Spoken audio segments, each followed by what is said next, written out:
సమస్యలు చెప్పుకునేందుకు వచ్చిన అంగన్వాడీలను పట్టించుకోకుండా వెళ్లిపోయారు మంత్రి నారా లోకేష్.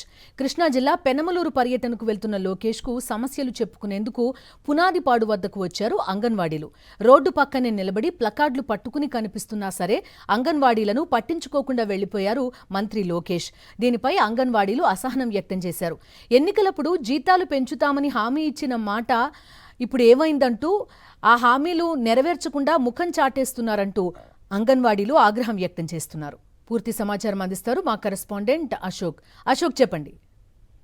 ముందు కూటమి ప్రభుత్వం వచ్చిన 2 ఏళ్ల నుంచి కూడా అంగన్వాడీలు తమ సమస్యల కోసం సమస్యలు ఏవైతున్నాయో వాటి డిమాండ్లు ఉన్నాయో వాటి మీద ప్రభుత్వాన్ని అనేక సార్లు విజ్ఞప్తులు చేశారు. కానీ ప్రభుత్వం అసలు పట్టించుకోవట్లేదు. అయితే ఈ నేపథ్యంలోనే ఈ రోజు కృష్ణా జిల్లా పునాదిపాడులో మంత్రి లోకేష్ పర్యటించారు. ఈ సమయంలో తమ సమస్యలు మంత్రికి చెప్పుకున్నామని చెప్పి వారంతా కూడా ప్లకార్డులతో పట్టుకుని అక్కడ వెయిట్ చేశారు. మంత్రి కాన్వాయ్ని వారంతా కూడా ఆపే ప్రయత్నం చేశారు. తమ గోడు ఏదైతే మంత్రి లోకేష్ కి వినియోగించుకుందామని ప్రయత్నం చేశారు. కానీ కాన్వాయ్ ఆపకుండా చాలా దురుసుగా ఆ మంత్రి వెళ్ళిపోయారు.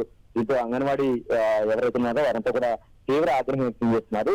అయితే అధికారంలోకి రాకముందు అనేక హామీలను కూటమి సంబంధించిన నేతలు ఇచ్చారు. కానీ ఈ రోజు 2 ఏళ్ల నుంచి కూడా తమ డిమాండ్లు సమస్యల పరిష్కారం కోసం ప్రభుత్వం తిరుగుతున్నప్పటికీ కూడా ఏ ఒక్కరు పట్టించుకోవట్లేదు. తాజాగా మంత్రి నారా లోకేష్ కూడా కనీసం వారి గోడు వినేందుకు కూడా ఒక్క 5 నిమిషాలు కూడా కేటాయించుకోవడం పట్ల వారంతా తీవ్ర ఆగ్రహం వ్యక్తం చేస్తున్నారు. ఖచ్చితంగా ఇప్పటికైనా సరే తమ సమస్యలు పరిష్కరించాలి.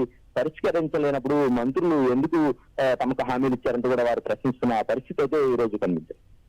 Right Ashok, thank you.